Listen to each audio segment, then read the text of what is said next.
kemudian itu dianggap tidak sah untuk diri kita sendiri, bagaimana pula sah kalau kita mengimami orang lain.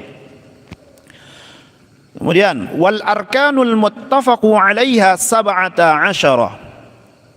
Nah, kemudian diperinci di sini berapa rukun yang disepakati oleh para ulama menurut buku ini ada 17. Kalau yang ma'ruf kita kenal ada 13. Namun awak membaca buku, mari kita ikuti apa yang ada dalam buku. Kama qalahu fir Raudhah.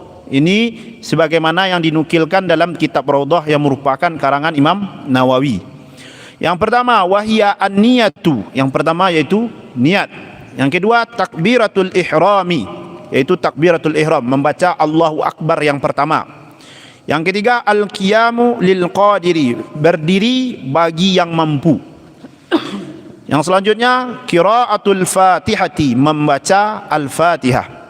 Selanjutnya ar-ruku'u, ruku' wa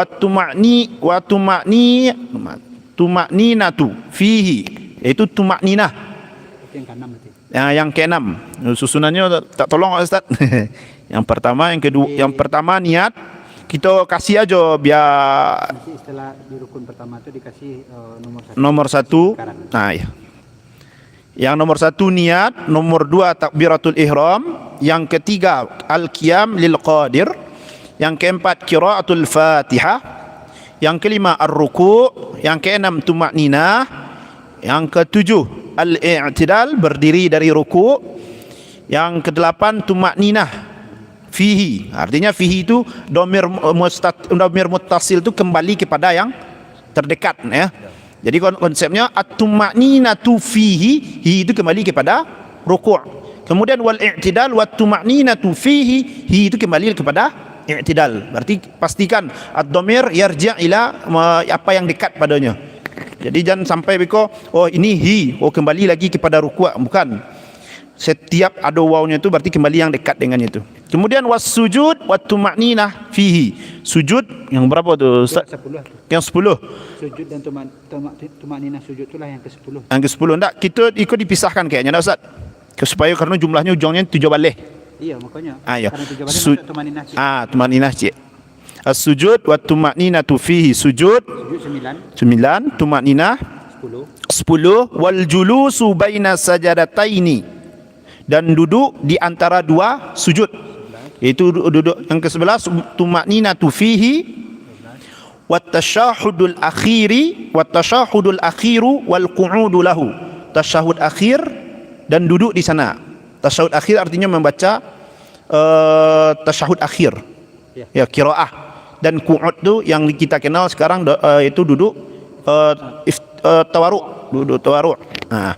Kemudian yang terakhir, yang selanjutnya 14 wassalatu ala nabi, 15 bersalawat kepada nabi. Kemudian selanjutnya wat taslimatul ula, salam yang pertama saja, yang kedua tidak rukun, yang pertama saja. Kemudian selanjutnya wat tartibu hazihil arkani, dan menyusunnya secara harus berurutan kayak gitu. Wa fi ruknil akhir kalamun, awdahahu, kayaknya kok ada salah kayak Ustaz. Karena yang menulis al-Iqna bukan beliau. Al-Iqna yang dikarang oleh Imam Khatib Asy-Syarbini, ya Ustaz. Jadi otomatis kok kayaknya wa fi ruknil akhir kalam awdahahu fil Iqna wa baqiya minal arkan ruknani aidan.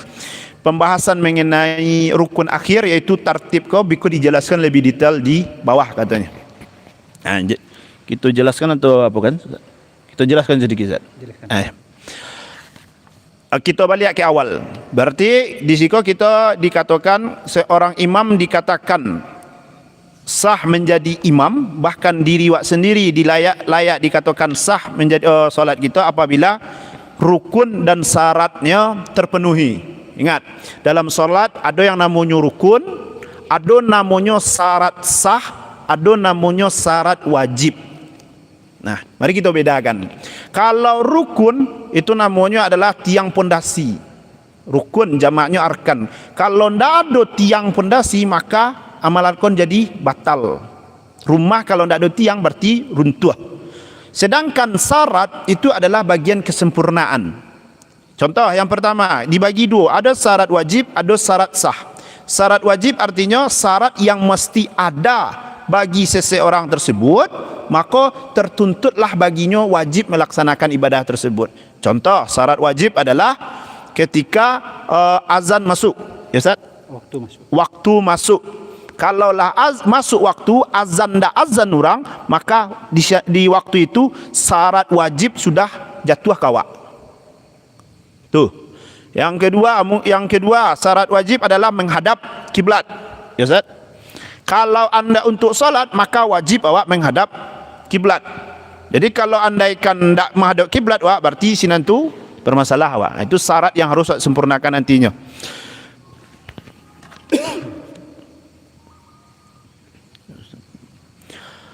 Kemudian nanti bisa kita lihat di buku. Kemudian selanjutnya ada syarat sah. Berbeda dengan syarat sah. Sahnya salat kapan? Ketika salah satunya kita bersih dari hadas dan najis. Jadi harus agak awak bedakan nanti mana syarat wajib lah. Mungkin kita lihat di buku nanti, karena kalau di siko panjang penjelasannya kan. Kemudian yang selanjutnya yang paling utama yang harus kita ketahui adalah yang dijelaskan secara rinci dalam bukuku adalah rukun. Yang ma'ruf kita kenal rukun ada 3 balik. Maka para ulama memisahkannya nanti. Kalau awak mencari dalam buku, kalau di buku-buku para ulama, ada yang rukun tu namanya rukun qauli. Rukun qauli berarti diucapkan. Ada namanya rukun fi'li, berarti dilakukan. Ada namanya rukun qalbi, berarti di hati. Ada namanya rukun ma'nawi, supaya awak bisa memisahkannya. Nah, sekarang menurut buku ko rukun tu ada 7 balik. Sedangkan yang ma'ruf kita kenal ada 3 balik. Apa yang tambahan dari ampek lai? Ampek lai itu tambahannya tumakninah diwajibkan bagi si penulis. Si penulis mewajibkan tumakninah di buku ko. Nah, jadi harus awak pisahkan pendapat buku ko dengan pendapat yang biasa kita ketahui. Nah, ya. Yang pertama yaitu rukun qauli. 5 rukun qauli yang wajibnya. Yang pertama katanya di situ qiraatul Fatihah. Takbiratul ihram, membaca Allahu Akbar yang pertama saja. Itu yang rukun. Tinggal awak membaca Allahu Akbar yang pertama, maka batal solat awak. Yang kedua qiraatul Fatihah, membaca Al-Fatihah. Solat kalau tidak dibaca Al-Fatihah maka batal solat awak.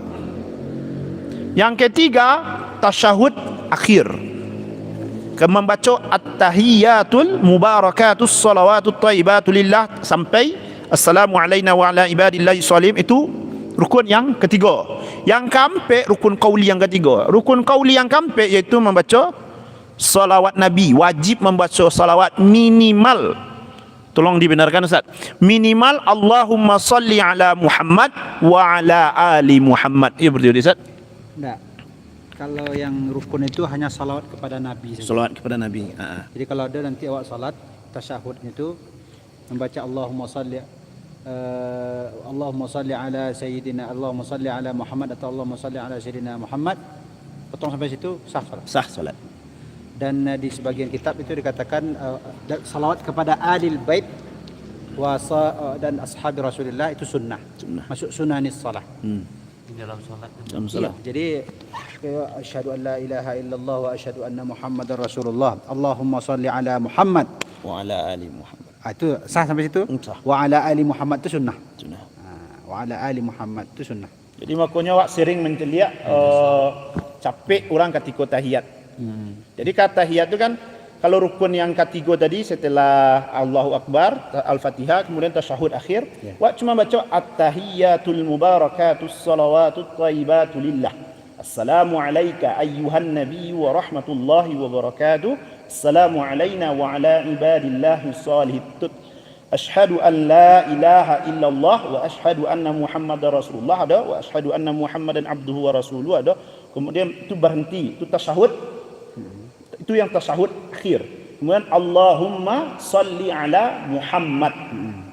Nah, Itu rukunnya. Itu yang rukunnya. Sedangkan salawat Ibrahimiyah yang selanjutnya, itu cuman sunnah. Jadi kalau nanti awak solat sunat kok bisa kok kurang kok capek tahiyatnya. Mungkinnya yang rukun-rukun sih bacanya. Iya. Nah, jadi jangan nanti salah kaprah awak. Atau awak nanti dalam keadaan tagaki-gaki. Ya, mungkin aja rukun saja yang perlu disempurnakan. Iya. Ya kayak gitu. Jadi ya Tasawuf yang kedua tuh. Tasyahud akhir ya, tasyahud kedua. tasyahud ya. akhir. Tasyahud akhir. Kalau tidak mesti tasyahud kedua.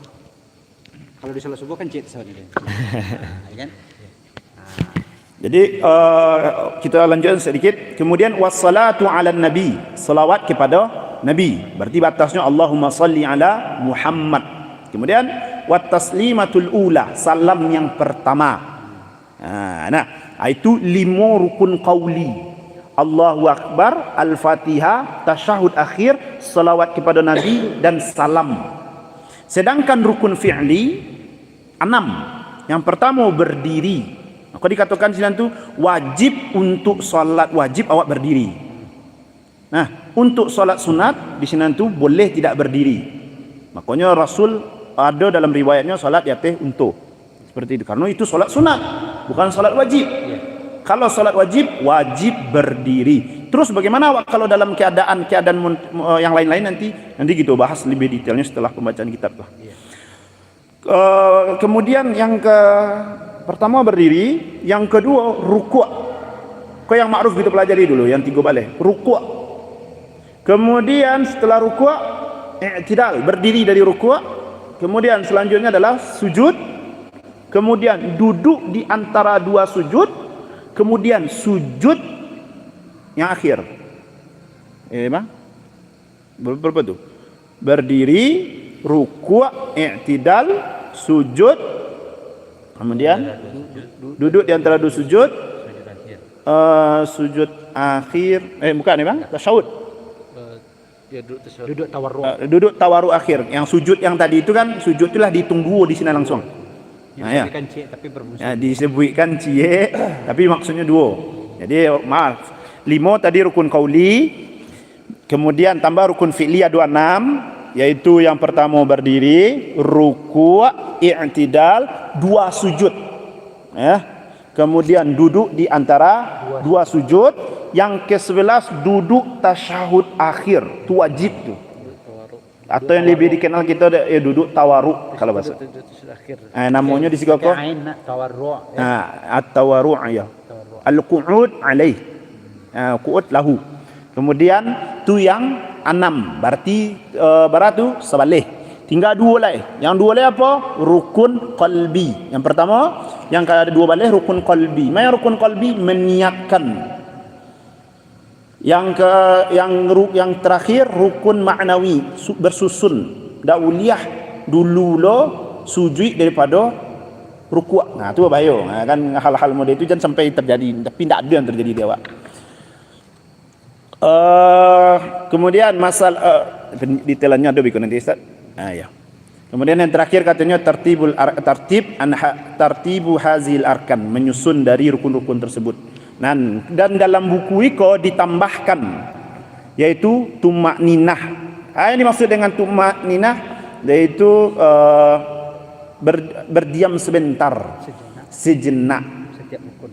Dalam setiap rukun. Tapi kalau di buku otomatis rukunnya cuman ketika di rukuk 1, di i'tidal 1, di sujud 1 dan duduk di antara 2 sujud. Nah, itu tuh yang harus ada tumakninah baginya. Maka ditambahkannya sampai. Jadi tapi yang muttafaq, yang maksudnya yang sering dipakai di awak di siko, yang penting itu adalah 3 balik itu. Sedangkan tumakninah tu pada dasarnya standarnya kayak gitu. Membaca subhana rabbiyal azimi wa bihamdi itulah tumakninah itu. Sekedarnya aja. Ya maksudnya tumakninah siko dan wak salat bak candu ayam. Kencang-kencang mereka mencetuk ayam. Jadi yang kan viral terakhir, itu yang viral terakhir kata Ustaz Fadli. Yang kencang-kencang dah boleh. Bukan berarti capek awak salat capek dah boleh. Boleh awak salat capek tapi ada kadarnya. Contoh. Ketika awak rukuk, Allahu akbar, subhana rabbiyal azimi wa bihamdi. Kan sebentarnya tu. Langsung sami Allahu liman hamida, rabbana lakal hamdu. Allahu akbar, subhana rabbiyal a'la wa bihamdi. Allahu akbar, rabbighfirli warhamni. Kan kayak gitu capek gitu, tapi adu. Mungkin tambahannya Ustaz Fauzan. Yes. Yang dimaksud Ustaz Fauzan tadi itu kadarnya. karena doa jadi orang capek sembahyang. Bisa jadi tidak dibacanya tu. Dan itu sah salatnya. Karena membaca zikirnya itu tidak wajib dah. Ya. Yang wajibnya melakukan rukunnya. Contohnya rukuk Allahu Akbar. Nyonoknya Sami Allah, tapi nya berhenti sejenak untuk memenuhi tumakninah sekadar bacaannya itu. Itu mungkin yang hebat. Jadi sebagaimana yang disampaikan dari Ustaz Fadli tadi, yang bacaan-bacaan di dalam solat tu yang wajib cuma 5 tu sih. Yang lain pada tu tak wajib. Jadi kalau andaikan nanti awak-awak sadam solat, anggaplah kan awak belajar hukum. Anggaplah awak dalam keadaan malih atau matu untuk barek mana kalau jaga sembahyang subuh. Subuh wajib kan? Maka yang perlu antum ingat 5 ko bacaannya. Maka ketika mulai awak berdiri, awak hadirkan niat. Kemudian baca Allahu Akbar, langsung Al-Fatihah, kemudian langsung rukuk. Rukuk yang saya sejenak, langsung i'tidal. Boleh. Tak baca apa pun nak i'tidal, tapi ada berdiri sejenak, langsung sujud. Tak masalah. Makanya awak ternampak kan ketika membaca doa-doanya itu kan berbeza-beza. Sebagian awak ada membaca Subhana Rabbiyal Azimi wa bihamdi. Ada orang baca Subhanakallahumma Rabbana wa bihamdika Allahumma firli. Karena ini tak rukun. Kalau tak rukun ya maka berbeza-beza pun bacaannya kan tak masalah. Dan iftitah kan seperti itu pula. Hukumnya sunnah. Berbeda dengan Al-Fatihah. Wah, tak bisa tukar-tukar. Al-Fatihah awak sama sebenarnya. Tapi doa iftitah, mungkin Ustaz Fadli membaca wajah tu wajhia, mungkin amba membaca Allahumma ba'id. Tapi kalau Al-Fatihah awak harus sama-sama gitu. Beliau dah beza.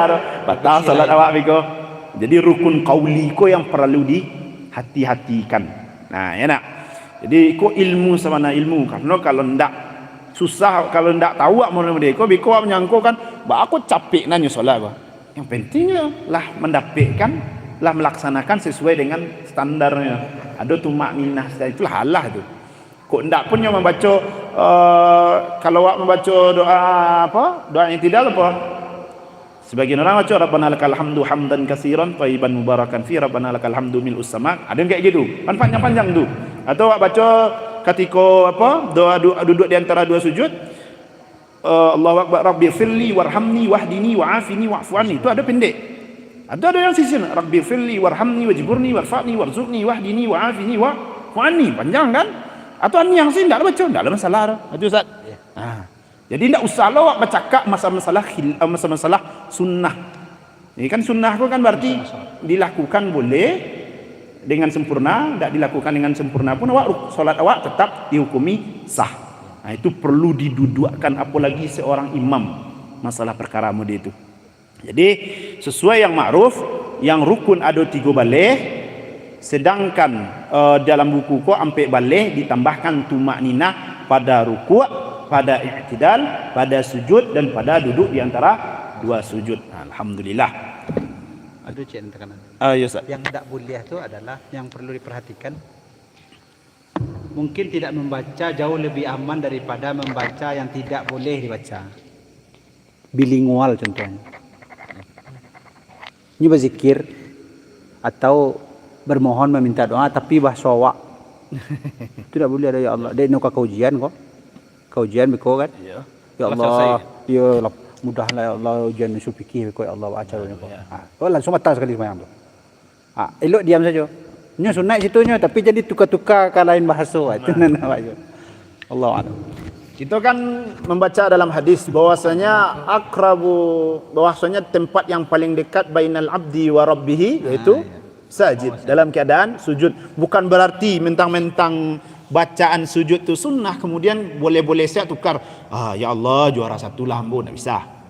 Karena membaca bacaan selain bahasa Arab di dalam solat batal solat. Itu ndak ada kata, ndak ada khilaf di sini. Kan nanti kan ada misalkan guru-guru di musala di masjid dekat rumah itu mencarankan banyak-banyaklah berdoa kalau sujud itu. Itu kesempatan waktu dakik wa Allah. Banyak-banyak berdoa. Tapi karena ndak dijalihkan, ndak sampai ke gunjainya dijalihkan di guru. Apa pakai berdoa pakai bahasa Indonesia, atau pakai bahasa Minang, atau pakai bahasa Betawi beko. Itu salahnya itu. Makanya kami sampaikan tadi maka diam di sana jauh lebih baik daripada mengucapkan yang tidak boleh dibaca. kok perlu benar minta dapat ujian segala macam, dapat atau alpat segala macam tu sudah sembahyang sampai itu. Di doa sampai sudah itu boleh bilingual, berbahasa selain bahasa Arab. Itu nanti jangan salah difahami nanti kalau misalkan ada guru-guru menyuruh banyak berdoa, banyak berzikir di dalam solat, terutama di sujud ya. Itu nanti disalahpahami nanti banyak lama sujudnya enggak sengaja sujud kiranya lamotanya di dalam sujud itu bahasa-bahasanya. Itu tidak salah, itu tidak betul. Allah. Boleh tanya? Ya silakan. Kalau menggunakan bahasa Arab tetapi ini mungkin bukan hadis atau tapi rangkaian doa. Contohnya berlindung pada Allah dari penyakit wahan gitu. Allahumma inni a'udzubika minal wahni gitu. Itu contohnya Ustaz. Ini bahasa Arab tapi itu bukan hadis Ustaz. Apakah boleh seperti itu Ustaz? Silakan. Mengenai bacaan di dalam solat, sebenarnya yang tidak dibolehkan dalam solat itu pada dasarnya adalah berbicara di luar bahasa Arab pada dasarnya itu. Namun di sisi lain gitu, kalau andaikan awak menambahkan kata-kata yang kita lihatlah dalam kitab biarlah merujuk ke kitab biar pada salah membacaan gitu. Ya ada batasan kalam gitu. Tapi kalau andaikan bahasanya itulah ndak bahasa Arab, tak pasti mutlak batal solat awak. Tetapi kalau andaikan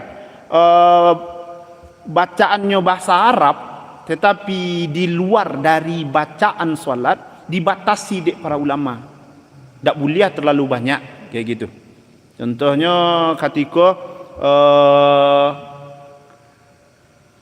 contohnya orang membaca ayat-ayat mengenai takbir tentang apa, maka kan awak disunahkan untuk membaca takbir kayak gitu, atau doa-doa tentang minta ampun, awak istighfar situ kan seperti itu ada. Atau nanti kita mengenal ada tambah-tambahan yang memang ada riwayatnya. Tapi kalau tidak ada riwayatnya, sebagian para ulama mensarankan janganlah ditambah leh. Tapi kalau untuk berdoa seperti yang Ustaz sampaikan itu kan ada riwayatnya kayak gitu. Mungkin itu yang bisa ambo pahami. Kalau bagi ambo, contohnya kalau andaikan ada orang itu pintu assalamualaikum, apakah wajar lah jawab assalamualaikum salam dalam solat? Kan tidak ada. Walaupunnya bahasa Arab. Walaupun bahasa Arab tidak bisa ada. Ya, tapi adakah kata-kata yang boleh dibaca dalam solat padahal itu bukan bacaan solat? Ada. Nah, karena Rasul mengajarkan ada kayak gitu. Contoh di dalam surat apa? Di dalam surat At-Tin biahkamil alaisallahu biahkamil hakim. Di dalam riwayat dikatakan bala wa ana minasyahidin, dibacakan seperti itu kan. Sebagian riwayat ada setelah ayatnya berakhir si makmum membacakan itu dalam salat. Bahkan ketika dalam al-a'la itu suhuf Ibrahim wa Musa alaihi salam. Nah, awak baca kan ada riwayatnya seperti itu. Tapi itu tidak membatalkan solat. Masih masuk dalam batasan yang dibolehkan. Tapi kalau lah membaca orang itu pintu assalamualaikum katanya waalaikumsalam, aku lah berbahaya kok. Nah, jadi kan masalahnya persoalan niat di situ. Iya. Kalau niat salam orang itu artinya kita jeda niat solat berarti. Itu mengkobatalnya. Meskipun bahasa Arab. Itu cerita misalkan contohnya kalau di Arab itu sering kita lihat orang kunut di witir itu bahkan sampai 1 jam. Itu tidak bacaan sembahyang itu. 1 jam. Dah kita lanjutkan. Itulah intinya ya.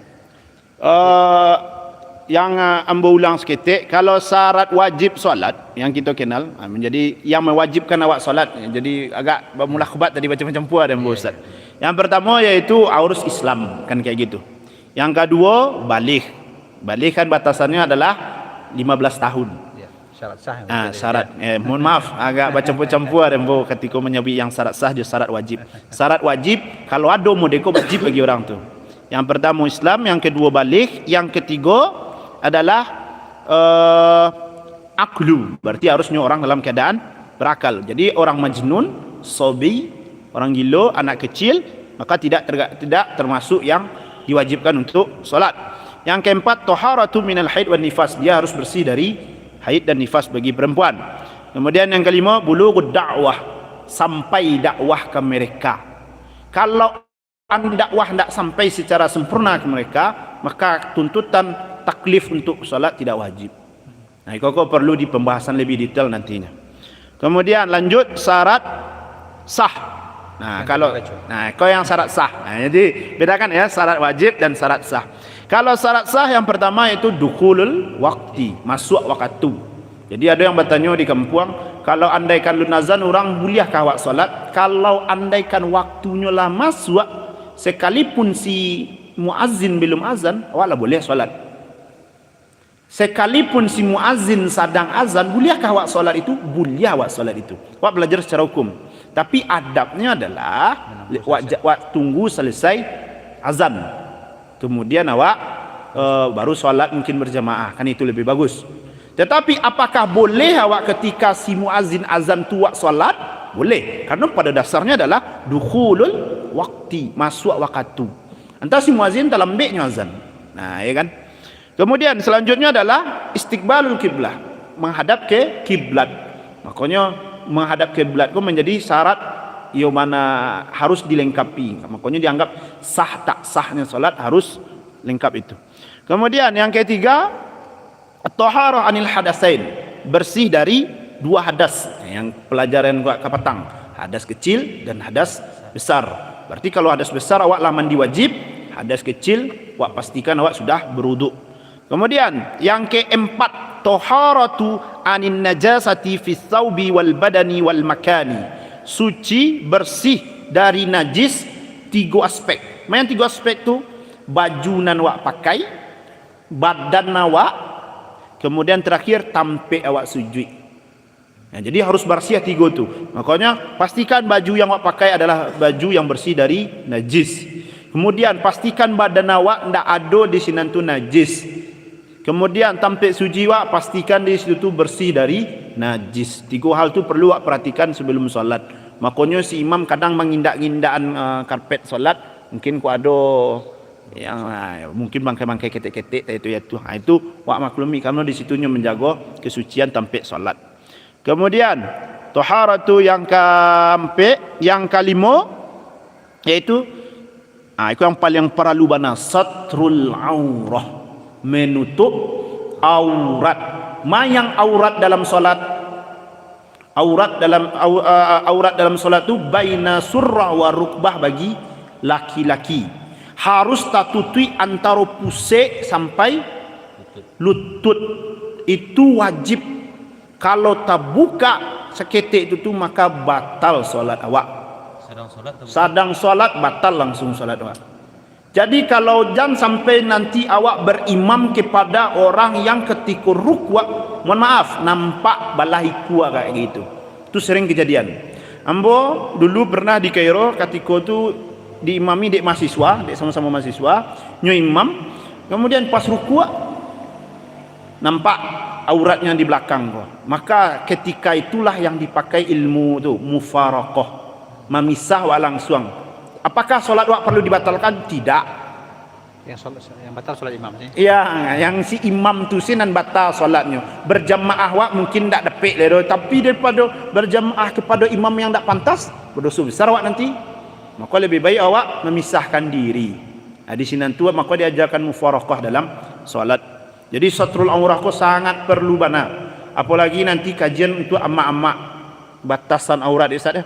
Mungkin di awak kini tak ada amak-amak. Kalau batasan aurat amak-amak bah Ustaz. Nanti saya kati. Nanti Ustaz. Nah, ya. Soalnya kan ketika mangkik kau nak boleh tinggi-tinggi nampak kau biko. Itu berbahaya.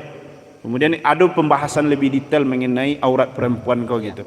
Tapi laki-laki batasan paling minimal adalah baina surrah wa rukbah, antara pusar dan lutut. Pastikan kok pun ikut ya pemahaman di atas mata kaki, jangan sampai tinggi bana.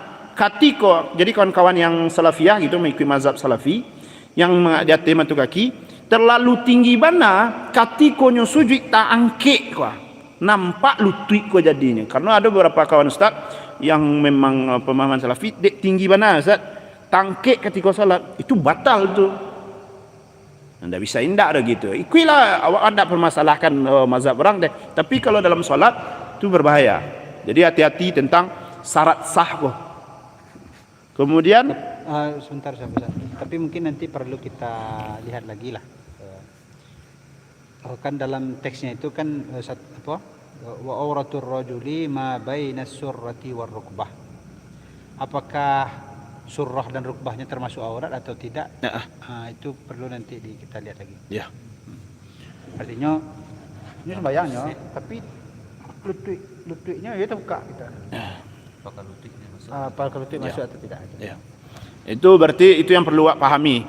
Baina surah wa rukbah itu apakah hitungannya berarti kan dari pusik untuk sementara untuk kehati-hatian. Untuk kehati-hatian masuk tuh. Pusik dari pusik ko. Antum kalau andaikan ndak ada baju, ndak ada apa kain sarung antum pakai, berarti pastikan di atas pusik kain sarungnya dan yang di bawahnya di bawah lutut. Ndak kan antum pakai baju, kau mohon maaf bukan awak menyarankan seperti itu. Tapi kalau ndak ada punya baju nanti, cuman kain sarung saja, berarti batas yang paling tinggi adalah di atas pusik seketik, kemudian di bawah lutut. Model orang sembahyang di Parak, orang ke sawah. Iya. Itu kan biasanya kan baju cik, situnya cik kain sarung. Orang ihram lah bang enak, ihram kan kayak gitu. Orang ihram itu. Iya. Dia hati-hati. Jadi beko, aku mau sholat ndak pakai, mohon maaf bahasa awak mungkin kurang bagus. Kenapa awak sholat tidak pakai baju KTB sih? Sah sebenarnya, tapi adab yang kurang. Beko jangan sampai kok pakai sholat pakai kain sarung aja singlet sih? Sah, aurat tertutup. Jangan mentang-mentang pakai baju muslim, baju koko, tapi ketika sholat tangkik ke belakang. Dan Islam tu bukan mempermasalahkan jenis pakaian yang pakai, tapi aurat tertutup atau tidak. Itu yang perlu diingat. Sekarang orang berlomba-lomba pakai baju mewah, tapi ketika sholat aurat terbuka. Aku kan berbahaya. Kemudian itulah, kemudian baru tahu awak dengan rukun-rukun sholat yang tadi. Rukun sholat ada 13. Jadi perlu diingat tadi ada syarat wajib, itu seperti Islam, balik, berakal, kemudian dan lanjut-lanjutnya. Kemudian ada syarat sah. Syarat sah artinya masuk waktu, menghadap kiblat, tertutup aurat, bersih dari hadas dan najis. Kemudian baru setelah itu rukun. Rukun ada 3 balik, ada rukun yang qaulinya, ada yang fi'linya, ada yang qalbinya, dan terakhir ada yang maknawi, yaitu tartibi. Ya, selanjutnya kita mintakan penjelasan detail ini kepada Ustaz Fadli. Yang tartibi itu Ustaz. Yang al-iqna' lah. Boleh tanya Ustaz? Ayo, fadhal Ustaz. Masalah itu solat pakai singlet atau pakai baju kaos saja contohnya. Ada yang menganalogikan awak ketika menemui orang penitiang pakai pakaian yang rancak. Nah itu kayak kemeja itu pula. Kalau sholat awak pakai apa saja, kaos oblong aja. Sementara kalau sebut jo Pak Wali Kota. ya, ikut saja. Tapi kalau di Masjidil Haram pakai ihram kan, pakai ihram. Iya. Baam mencocokkannya Ustaz. Kalau di kain ihram itu kan mungkin mohon maaf lebih kurang sopan ketimbang pakai kaos kayaknya gitu. Karena lebih banyak yang tersingkuk gitu Ustaz. Itu. Baam apanya itu Ustaz? Memaknai atau menganam itu. Apakah betul dengan memakai kaos oblong itu awak kurang beradab menemui Allah? Itu Ustaz. Ketimbang memakai pakaian yang lebih istilahnya syar'i lah, ya Ustaz, kayak gitu. Bagus Ustaz. Itu ya. Pertanyaannya balik tuh Mas. Apakah pakai kaos oblong itu terhitung tidak beradab dalam melaksanakan salat? Kan itu. Iya. Di dalam salat itu ada adab yang diatur oleh fikih, ada yang tidak. Kalau yang diatur dalam fikih itulah sama-sama kita lihat kan. Namun di dalam fikih itu sebenarnya Ustaz, makanya dipisahkan antara bahasan adab dengan bahasan arkan dan syurutus sihah. Dan yang diceritakan di dalam fikih-fikih itu standar minimum melaksanakan salat. Jadi makanya ketika ada penjelasan Ustaz Fauzan tadi itu, kalau orang pakai kain sarung saja sembahyang dan salatnya sah, itu sudah sesuai standar minimum SOP salat itu. Jadi kalau ada orang nanti, jadi kan orang Islam kok kan banyak, dan dari masyrik ilal maghrib kan itu, min Tanja ila Jakarta, dari ujung ke ujung orang Islam, dan adabnya lain-lain. Adab di awak pakai singlet itu bisa jadi di orang sangat beradab terjadi, dan itu berbeda-beda setiap daerah. Makanya fikih itu mengatur standar minimumnya. Ketika lah menutup aurat sesuai dengan dan memenuhi syarat sah sesuai dengan yang diatur fikih, maka sah salatnya. Adapun kan tadi itu kan terasa sekali itu. Kan terasa sekali tendensi keminangan awak di situ. Berasa orang pakai kain ihram mungkin bisa jadi tidak lebih beradab daripada awak yang pakai singlet kan begitu. Padahal sebenarnya pakaian ihram itu fikih yang mengatur. Harus model itu. Kalau memang kalau awak masukkan perspektif awak sebagai orang Minang atau orang Timur dalam memandang fikih, maka tidak akan selesai cara beribadah orang Islam. Begitu. Maka pakaian ihram itu dari mahkamah siasa orangnya tetap mendetunya. Terlepas dari apakah dia terhormat atau sopan menurut masing-masing bangsa dan negara. Makanya perlu fikih menetapkan standar minimumnya. Yang jelas raso itu boleh dipakai, tapi kawak masing-masing itu sebenarnya. Dan sampai nanti dia melangkahi standar minimum yang telah ditetapkan. Jadi kalau misalkan nanti awak di mana-mana nanti mencari orang sembahyang, tapi kurang adabnya menurut awak, mungkin secara pakaian atau apa, tidak boleh langsung di justice, dihukumi gitu, bersus tidak beradab dan tidak apa, karena itu mungkin masih dalam kacamata awak. Selama salatnya dilaksanakan dalam keadaan sah dan memenuhi syarat, maka dia layak untuk melakukannya. Gitu. Jadi adapun nanti di tempat-tempat umum tentu lain loh, punya itu ukurannya gitu. Nyopai ke saji kecil ustaz petang boleh sembahyang pakai kain sarung saja, tiba kamu saji Islamic Center ko pakai kain sarung aja, telanjang dado. Itu mungkin enggak lepas doh. Tapi kalau sebenarnya kan sahnya, iya sah. Tapi makanya dipisah-pisah.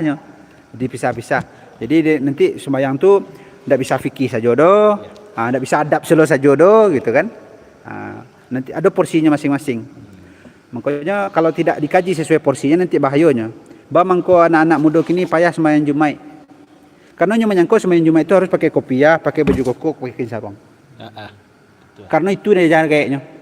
Tidak diajarkannya rukun solat, syarat sah solat. Sehingga tak bawa sampainya kadang. Bakal nak sembahyang, kain sarung aku muah. Padahal sembahyang Jumat tidak wajib pakai kain sarung. Tidak pakai wajib pakai kopiah dah. Karena di sebagian daerah aku harus pakai kopiah. Kalau pakai kopiah kamu saja aib gadang. Itulah di luar porsi namanya itu, menggunakan adab di luar porsi sehingga melalaikan yang wajib. Itu yang nanti harus diperhatikan. Tapi di beberapa kondisi adab tak boleh juga diabaikan seperti tadi itu. Yuk standar minimum kau perhatikan sehingga menyalahi adat kebiasaan awak yang itu juga merusak nanti suasana beribadah. Itu juga harus diperhatikan. Awak takwian tambah sedikit. Awak takwian ternyata pertama belajar yang layak jadi imam adalah qori. Yang ummi wajib jadi makmum. Tiba-tiba si ummi yang lebih lengkap atributnya. Si qori tidak lengkap atributnya. Mungkin yang tidak berpeci, mungkin celananya mohon maaf pakai katun. Tapi aurat tertutup lengkap. Tapi dek karena tidak sesuai dengan standar SOP imam di Padang Panjang, maka si ummi lah yang didahulukan untuk jadi imam. Aiko kesalafatan awak. Itu gunanya beraja itu. Tak bisa awak menjadikan orang ummi menjadi imam. Karena fakta di Sikoko dijelaskan terang-terang begitu. Lah jaleh bacaan tajwid bermasalah. Lah jaleh al-fatihahnya di sini itu bermasalah. Tapi dek pakaiannya sempurna. pecinya santiang, baju kokonya Rabbani, kain sarungnya Rabbani, mahal itulah istilahnya. Atau baju bahnya. Sedangkan si makmum yang si qori tidak seperti itu. Kemudian malah dia awak di kampung yang bapeci lah imam. Kan seperti itu Ustaz. Itu yang istilahnya harus awak ulang beraja balik. Ya seperti itukah sebenarnya yang diajarkan oleh Rasulullah? Iya. Itu perlu awak banyak muhasabah, banyak menuntut ilmu beliau. Sesuai porsinya lah intinya. Itu silakan Baik, Ustaz. kita lanjut lah ya, biar Tak berpanjang. istifadah kita dari kitab ini semakin ini, karena kita masih banyak tanggungan ini, masih tebal sekali kitabnya. Wabakil. Iya. Wa baqiya minal arkani ruknani aidan. Nah, jadi kata muallif di sini ada dua rukun yang sebenarnya dia masukkan di sini. Halaman Masih di yang paragraf di atas itu. Yang pertama muwalatu hadhil arkan. Melaksanakan setiap rukun itu tanpa jarak yang terlalu lama. Itu yang disebut dengan mualah. Artinya antara rukun ke rukun itu tidak terjadi jarak yang terlalu lama sehingga ketika dilihat atau dilihat oleh orang dia sudah tidak lagi melaksanakan salat. Itu. Sudah tapi Allahu Akbar. Ini jadi imam jahar. Lalu mau balik mini alunnya Fatihah. Tahan bacanya kan? Itu enggak mualah nama itu. Mualah tu melaksanakan rukun itu tanpa jeda atau jarak yang terlalu lama. Tidak ada ditentukan di dalam fikih berapa lamanya itu. Itu yang disebut dengan uruf itu. Uruf, adat kebiasaan.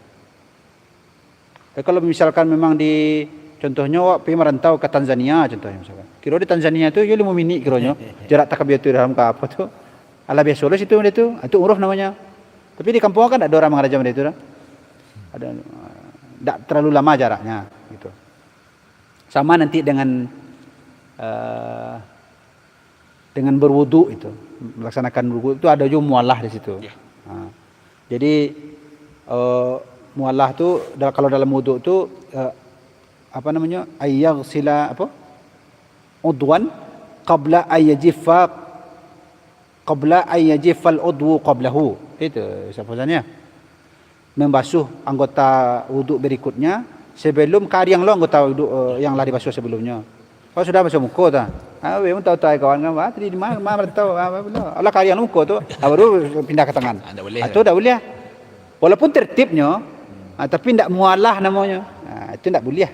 Makanya tetap disebutkan oleh pengarang kitab ini bahwa memang di balik tujuh balik tadi itu ada sebenarnya rukun yang penting yang tertinggal sebenarnya disebutkan di dalam iqna, yaitu mualah itu yang pertama. Fa fil muhimmat anna an-Nawawi qad taba'a ar-Rafi'i. Di dalam kitab Muhimmat Imam Nawawi mengikut Imam Ar-Rafi'i, yakni fil Raudhah, di dalam kitab Raudhah. Ya. Wa aktsaru kutubihi ala ja'lil muwalati minal arkan.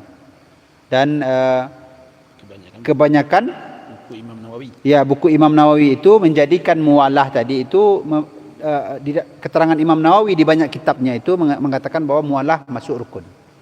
Masuk rukun. Kapan balik ini? Iya. Tapi kok itu khilaf. Tapi itu makanya dipisahkan karena ada perbedaan pendapat di situ. Tapi yang mutafaq tetap. Karena ada yang mengecekkan tidak atau tidak. Melakukan rukun ke rukun tidak terlalu lama. Iya, melakukan antara satu rukun, berpindah dari satu rukun ke rukun yang lain tanpa jeda dan jarak yang terlalu lama. Itu yang mualah.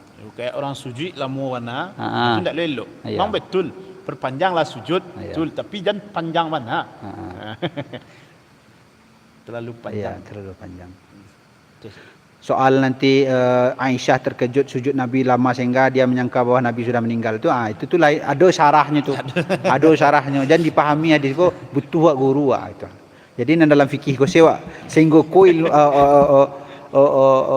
porsi makan dia ge ulama ikut kasih awak kaji dulu itu. Iko baca boleh dia teman-teman nanti sujudnya lama kok sampai kira-kira meninggal. Itu beda, ada syarahnya nanti. Jadi itu penting. Mengaji ko berporsi-porsi. Wa thanihima, dan yang kedua muqaranatun niyyati litakbir. Beriringannya niat dengan takbiratul ihram. Seiringnya. Muqaranah ya. Itu mungkin diambil dari definisi niat itu sendiri kan. Apa niat itu? Qasdul qalbi muqtaranan bil fi'li. Niat itu apa? Kesengajaan yang ada di dalam hati. Makanya tadi diterangkan oleh Ustaz Fauzan bahwa niat itu termasuk rukun qalbi. Adapun talaffuz bin niyyah, itu macam-macam pendapat ulama. Dalam mazhab kita Imam Syafi'i itu sunnah mengucapkan lafaz itu. Usalli itu sunnah. Usalli fardadh dhuhri 4 rakaatin mustaqbilal qiblati. Kalau makmuman lillahi taala baru takbir, itu sunnah. Tapi niat sebenarnya itu qasdul qalbi, di dalam hati. Tambahan Ustaz. Di bagian pendapat para ulama dijelaskannya lebih detail. Kalau berniat itu pastikan ada 3 perkara kata. Yang pertama, pastikan memang sebenar bersengaja ke berniat sembahyang. Iya. Ambo berniat ke sembahyang. Ndak berniat ke pai mambi absen. Itu perlu untuk dudukan. Kan kok persoalan yang wajib. Persoalan nak sekolah. Persoalan nak sekolah gitu kan. Wajib nintum nian antum ka sembahyang. 1. Dan kedua, harus tum ta'yin. Ta'yin itu artinya harus jaleh salatnya. Sekalipun tidak antum ucapkan, sekalipun tidak antum talafuzkan, kan kalau yang wak belajari kan nanti usalli salat subhi, itu pun tidak dibaca, tidak masalah. Tapi jaleh ambo baniai kasumbayang isya. Nah, jangan sampai biko katikola tagak baru tekana sembayang apa. Nah, itu bahaya tu. Nah, pastikan ada yang pertama tu dikatakan adalah niatnya. Maksudnya jaleh awak kasumbayang, qasdunya tu. Dan kedua ta'yinnya. Tapi yang ketiga sebagian ulama ada mengecekan harus jaleh kau solat sunat kau atau solat wajib. Itu tidak terlalu, itu khilaf para ulama. Dan yang paling penting itu adalah yang satu lagi, ketika berjamaah, persoalan berjamaah, si imam tidak wajib menyebut dirinya harus jadi imam, tapi si makmum wajib menghadirkan niatnya inyo berimam. Berarti kalau kecian makmuman harus cabut benda itu. Kalau tidak, maka tidak dikategorikannya sebagai makmum. Berarti nyo iriang sih. Akan itu tuh persoalan yang harus hati-hati awak. Bisa. Ayat ketiga maksudnya? Yang ketiga tu menghadirkan membaca menghudurkan niat menghudurkan makmumnya Ustaz. Harus memang berniat awak jadi makmum gitu. Itu wajib tu. Apalagi dalam awak kini persoalan dalam masalah solat berjamaah soalnya. Lanjut lagi. Wathanihima muqaranatun niyyati litakbir, beriringannya niat dengan takbiratul ihram, kama jazama bihi Az-Zarkashi fi syarh at-tanbih.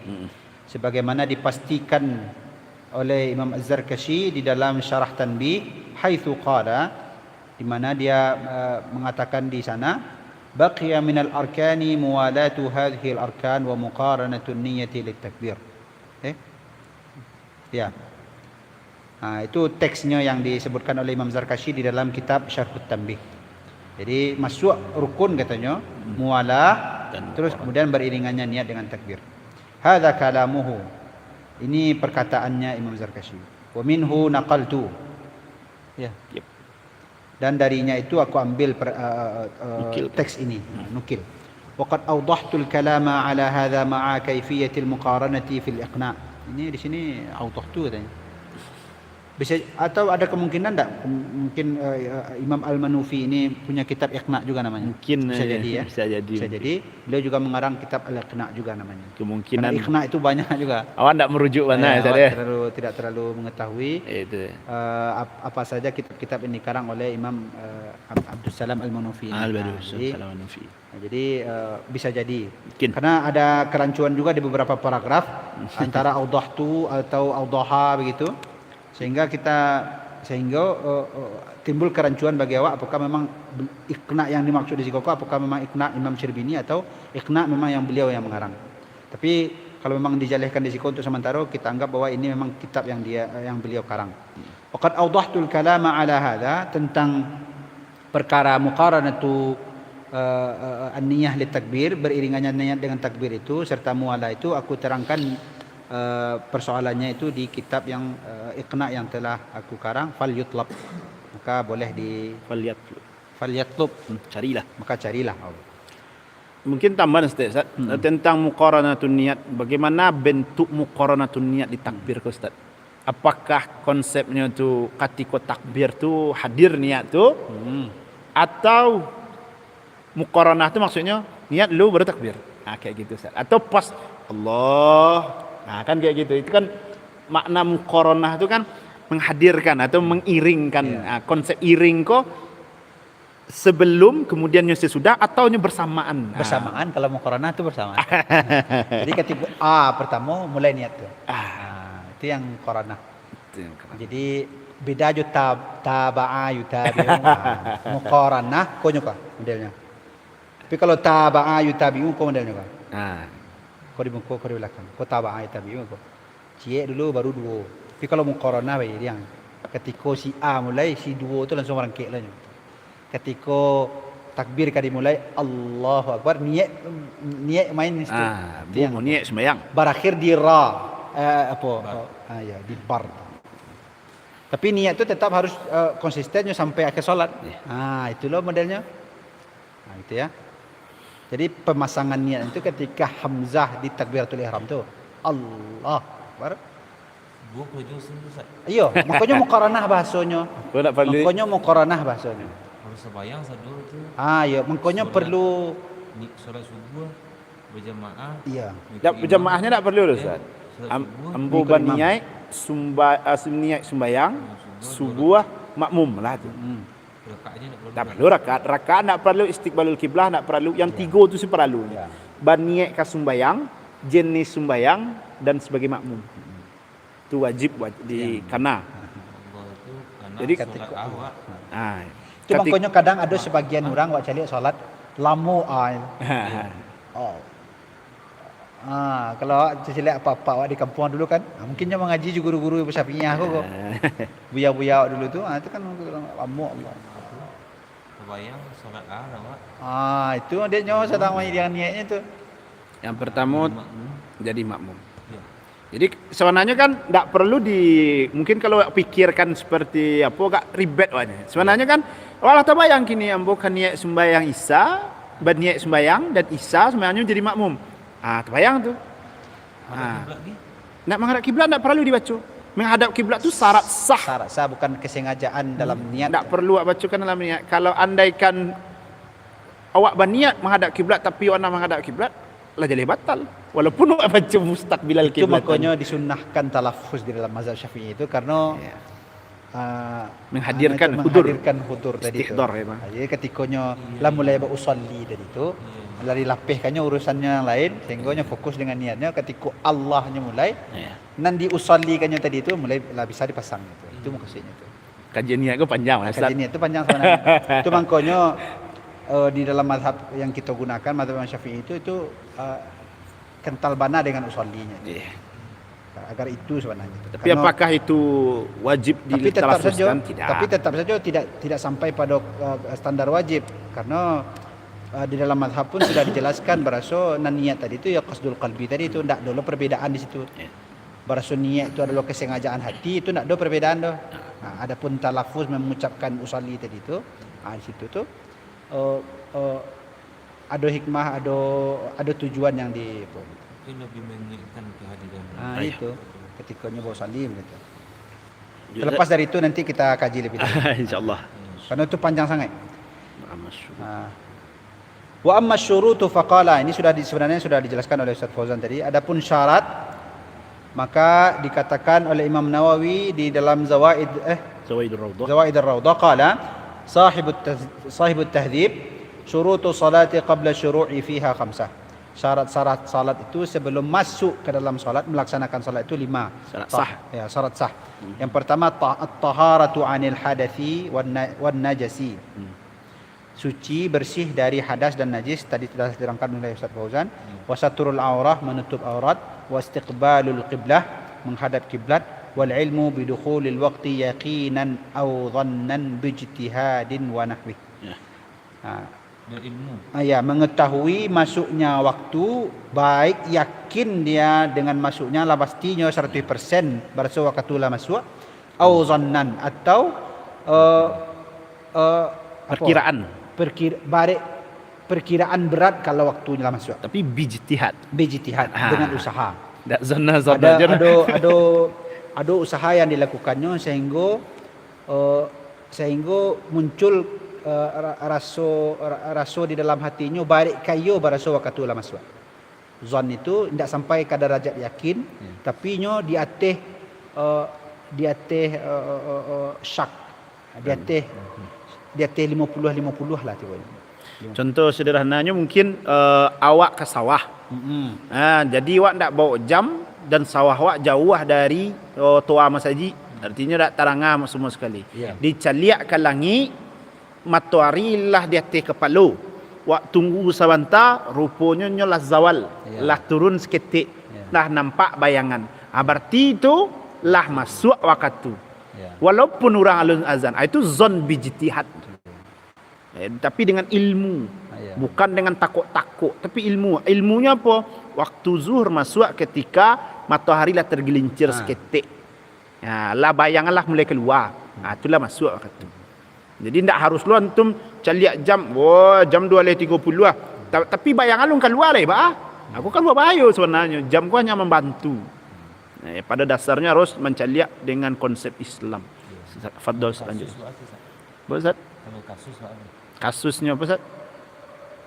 Hari siang tapi matahari nak nampak. Di sini tu ilmu hisab dipakai Ustaz. Itu kalender ada jam-jam dipakai Ustaz. Itu kan keadaan-keadaan. Kan pada dasarnya Islam tu mengajarkan dua Ustaz. Ru'yah dan hisab. Ru'yah tu konsepnya adalah awak mencaliak. Masuk zaman dulu kan mungkin lu nak ada apa-apun. Jadi ru'yah itulah diajarkan Rasul. Kemudian ilmu berkembang, ru'yah tu diminimalisir dengan konsep hisab. Makanya kalau awak caliak kini dibuat orang, kalau lah jam 2 balik, kini jam berapa solat zuhur? 2 balik 20. Anggap aja lah 2 balik 25. Masuk jam 2.25 itulah masuk. Itu sebenarnya mungkin lah ditambahkan seketik atau 1 atau 2 minit mungkin supaya tidak apa benar kayak gitu. Apalagi di Muhammadiyah Ada margin error istilahnya. Di Muhammadiyah bahkan ada penelitian yang lebih detail masalah itu. Bahkan kepetang kan masalah solat yang disabit buya, solat subuh ditambahkan 10 minit, ditakhirkan 10 minit. Ada penjelasan detail. Berarti ilmu tu bisa awak yakini, bisa awak pakai. Karena mungkin ketidakmampuan awak memakai ru'yah. Ya, kemudian kini bawa tahu waktu subuh lah masuk tu alun. Hari hujan je nak nampak fajar sadiq, fajar kazib tu. Apa ni awak itu? Beriman aja lah awak kepada ilmu ijtihad yang sudah dihasilkan dari para ulama. Seperti itulah kira-kira. Al-khamis. Ya, wal khamis dan yang kelima, al-ilmu bi fardiyati salah wa ma'rifati amaliha. Dan mengetahui kefarduan salat, berasa salat itu memang wajib hukumnya, dan mengetahui amalan-amalannya. Fa in jahula faridatas salah, ketika kalau seorang itu tidak mengetahui berasa sembahyang itu wajib, atau alima anna ba'd as-salawat faridah, atau dia mengetahui bahawa sebahagian salat-salat itu wajib, lakin lam ya'lam faridatas salati allati syara'a fiha, atau dan akan tetapi dia tidak tahu berasa salat yang sedang dikerjakannya itu wajib, kewajiban salat yang sedang dikerjakannya. Walam ya'lam arkanaha, dan tidak tahu pula rukun-rukunnya, falahu thalathatu ahwal, maka bagi dia ada 3 kondisi yang harus diperhatikan. Jadi ini kasus yang terakhir ini kasus. Jadi karena syarat sah itu adalah orang yang harus mengetahui kefarduannya, sementara ada kasusnya adalah orang yang tidak mengetahui kefarduan salat yang dikerjakannya, maka harus ada 3 hal yang harus perhatikan dari kasus itu. Yang pertama, ahaduha ayyataqida jami'a af'aliha sunnah. Yang pertama, dia meyakini seluruh pekerjaannya hukumnya sunnah. Wasani, dan yang kedua, ayyataqida ba'daha fardha wa ba'daha sunnah. Hal yang kedua, keadaan yang kedua, orang ini meyakini bahwa sebagian pekerjaan salatnya itu fardu, sebagiannya sunnah. Wala ya'rifu tamyizaha, tapi dia tak mampu memisahkannya, membeda-bedakannya. Fala tasihhu salatuhu qat'an. Dalam kondisi yang kedua ini, orang ini tak sah salatnya, pasti. Wa saraha bihi al-qadi al-Husain wa sahibut tatimmah wa tahdzib. Dan pendapat semacam ini dinyatakan dan dijelaskan oleh Qadi Husain dan pengarang kitab Tatimmah dan Tahdzib. Tatimmah apa tu? Cuma kurang tahu. Ya, nanti kita lihatlah ya. Dan keadaan yang ketiga, ay ya'taqida jami'a af'aliha fardha. Orang yang ketiga adalah orang yang meyakini seluruh pekerjaan salatnya itu fardu hukumnya. Fawajhani. Dalam keadaan begini ada dua wajhan itu apa tu? Dua keadaan lah begitu ya. Ahaduhuma as-sihhah. Kalau mendekonyo keadaannya, ia pasti ia fardunya, dia yakininya ko fardu gitu. Maka sah salatnya. Wa bihi qata'a sahibu at-tatimmah. Dan pendapat mengatakan sah salat itu diambil oleh pengarang kitab Tatimmah. Li'annahu laisa fihi aktsaru min an adda sunnatan bi'tiqadil fardi. Wa dhalika la yu'athir wa lam yufarriq haula'i bainal 'ammi wa ghairihi. Ke mungkin persoalan masalah rukun fardiyatus shalah. Mungkin ada sebagian yang tak tahu bahwasanya istiqbalul kiblat tu wajib atau rukun-rukun ko wajib. Ada yang tahu macam puaduk lah intinya. Iko keadaan-keadaan kalau andaikan orang bercampur aduk dalam memahami mana syarat, mana rukun. Jadi iko adalah ancaman-ancaman kayak gitulah kira-kira. Jadi tidak terlalu apa mana ya bang ya.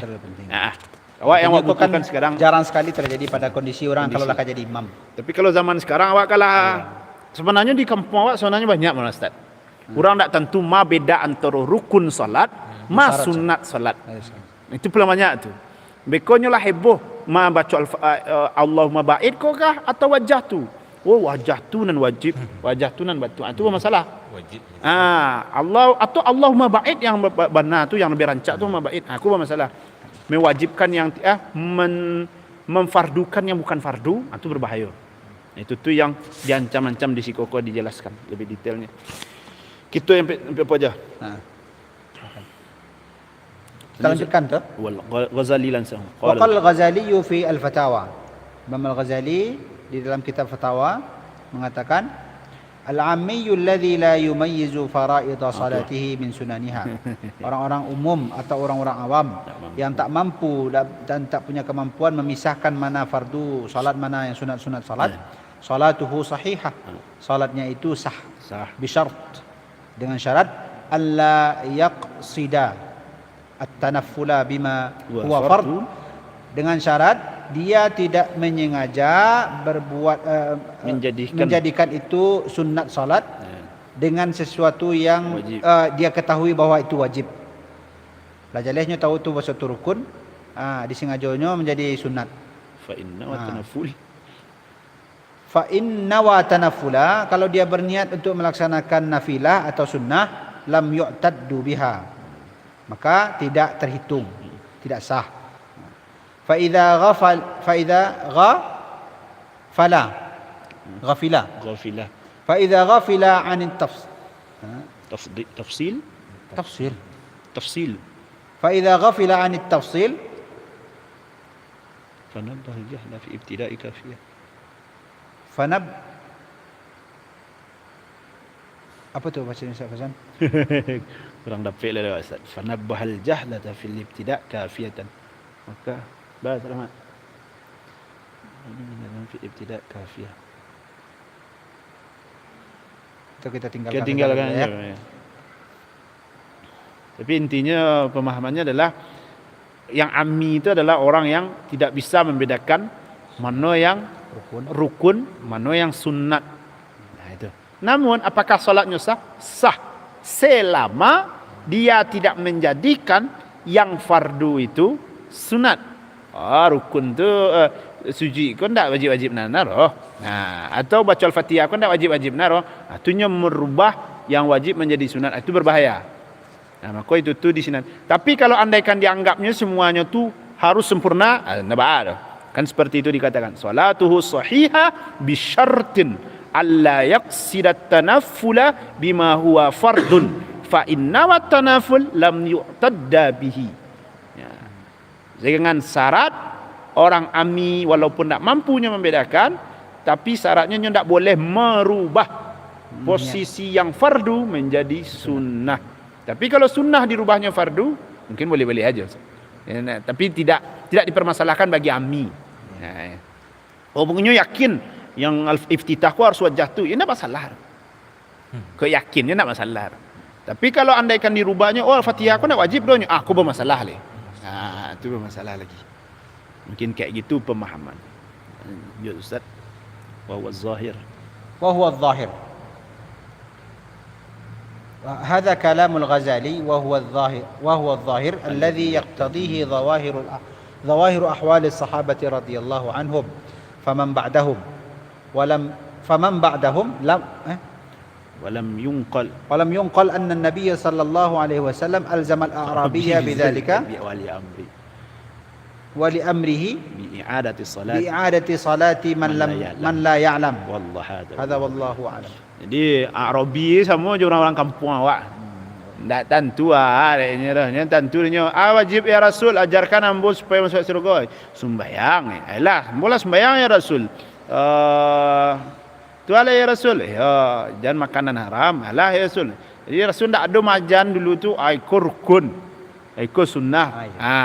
Jadi untuk orang ammi, untuk orang-orang kampung, mungkin tak terlalu tahunya masalah rukun je sunnah tidak bermasalah. Tapi bagi awak talibul ilmi wajib tahu. Tujuannya apa? Pertama sebagai nanti awak yang akan mengajarkan orang lain. Yang kedua itu keringanan bagi awak yang tahu. Awak kalau tahu awak banyak ringan awak. Awak tak kagih. Contohnya nak, awak tak kagih bisa nak rukun awak kerajaan.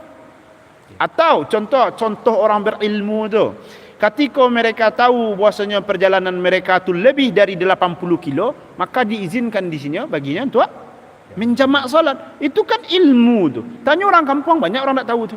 Ya solat, dia tiup berhenti, azannya berhenti.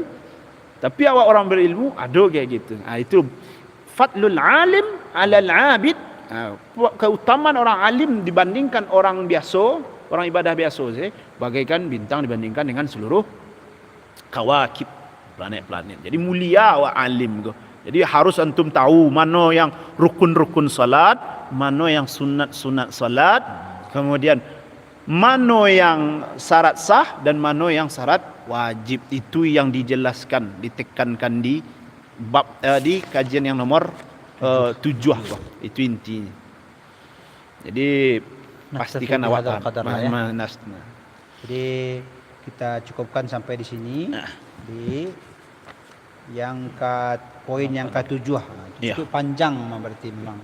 Itu yang paling utama Mas. Karena berbicara soal rukun ya. Iya. Itu nanti untuk orang awam mode Arabi tadi itu kan dijelaskan oleh Imam Ghazali nya tak dulu disuruh Nabi mengulang sembahyangnya. Lam yunqal. Kemudian ada tambahan setelah kalau rukun tinggal maka batal solat. Perlu diingat. Yang mana rukun tadi yang 3 balik.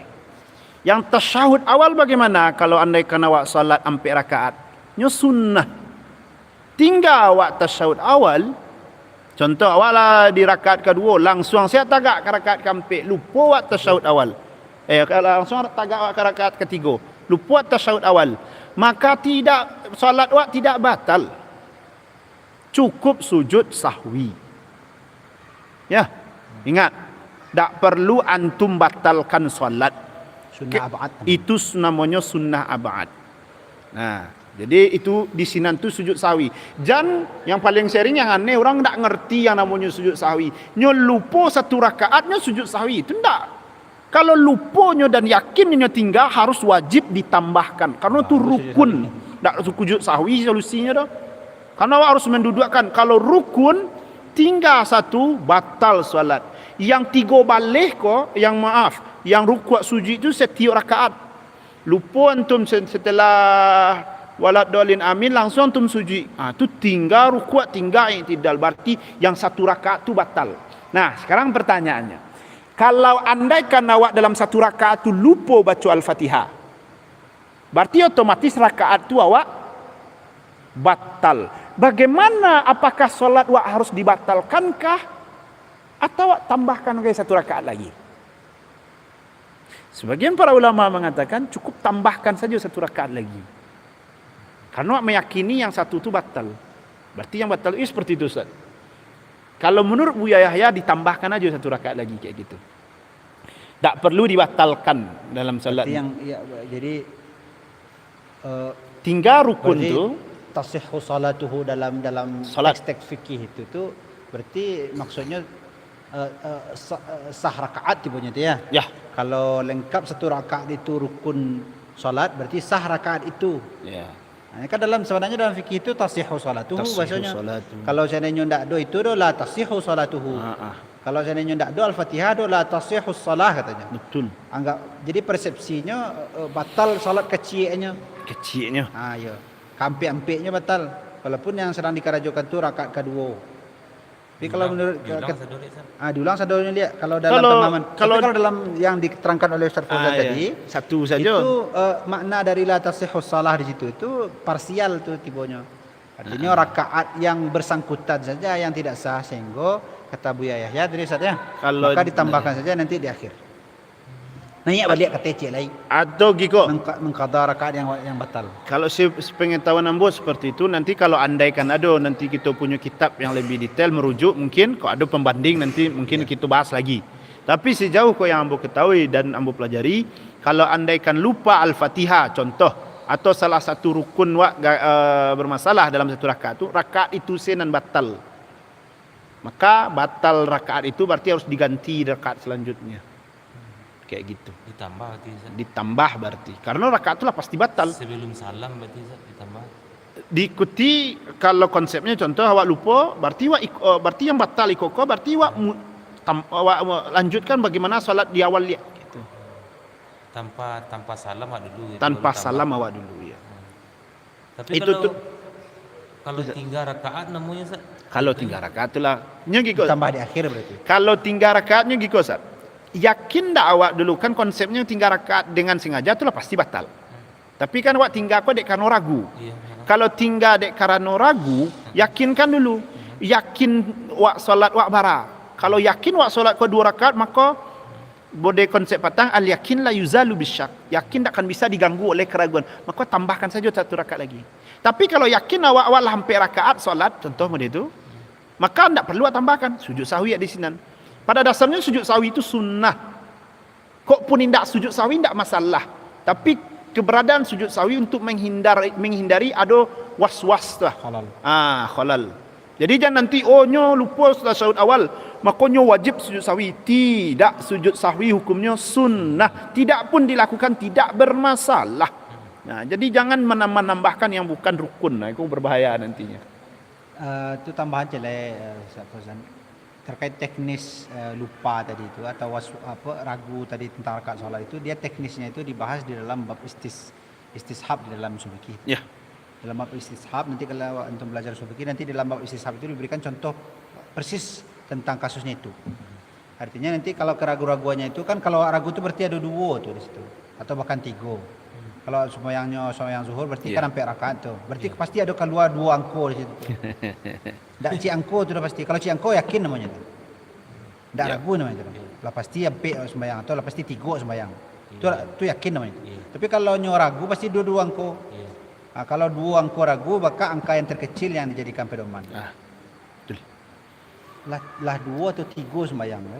Ndak perlu dipastikan 3 tu dah. 2 saya langsung biar tambah sencele. Meskipun pelaksanaannya itu betul-betul lah 3.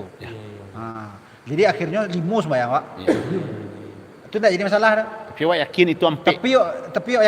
Tapi awak meyakini ampek, tapi orang mencari awak sembahyang 5. Itu tak jadi persoalan. Tak jadi persoalan. Nyo awak solat awak memang awak keyakinan awak. Yakin awak. Itu yang dihitung. Jadi kalau misalkan nanti awak ragu dalam rakaat salat atau 2 atau 3 atau 3 atau ampek, berarti 3 tu yang paling seketik yang fabana alal aqal. Maka yang paling seketik yang dijadikan patokan sehingga menambah sisanya. Meskipun orang mencari awak melanggarkan sudah sempurna. Jadi kalau ada orang bertanya nanti bakul 5 rakaat sama 2. Alah awak ragu tadi Pak. Itu saja awak jawab. Wallahu a'lam bishawab. Nah, naktafi. Terkurang ya pesannya. Ya. Kita akhiri dengan doa kafaratul majlis. Alhamdulillahirabbil alamin subhanakallah. Bismillah. Mungkin itu yang bisa kita sampaikan, nanti pembelajaran selanjutnya biar tak malam nah gitu. Itu yang sebagaimana yang saya sampaikan ke petang ke Namuri Ustaz, yang bab itu antum harus perdalam ya. Ma yang rukun, ma yang sunnah, ma yang syarat sah, mana yang syarat wajib. Iko sering kesalahan para dai-dai zaman sekarang untuk memisahkan. Maka kalau tidak bisanya, sebagaimana dikatakan oleh Imam Ghazali, amir, itu orang awam itu. Dan sampai antum jadi orang awam, antumlah sekolah di MAPK. Mungkin itu yang bisa kami sampaikan. Kita tutup dengan alhamdulillahirabbil alamin. Assalamualaikum warahmatullahi wabarakatuh. Waalaikumsalam.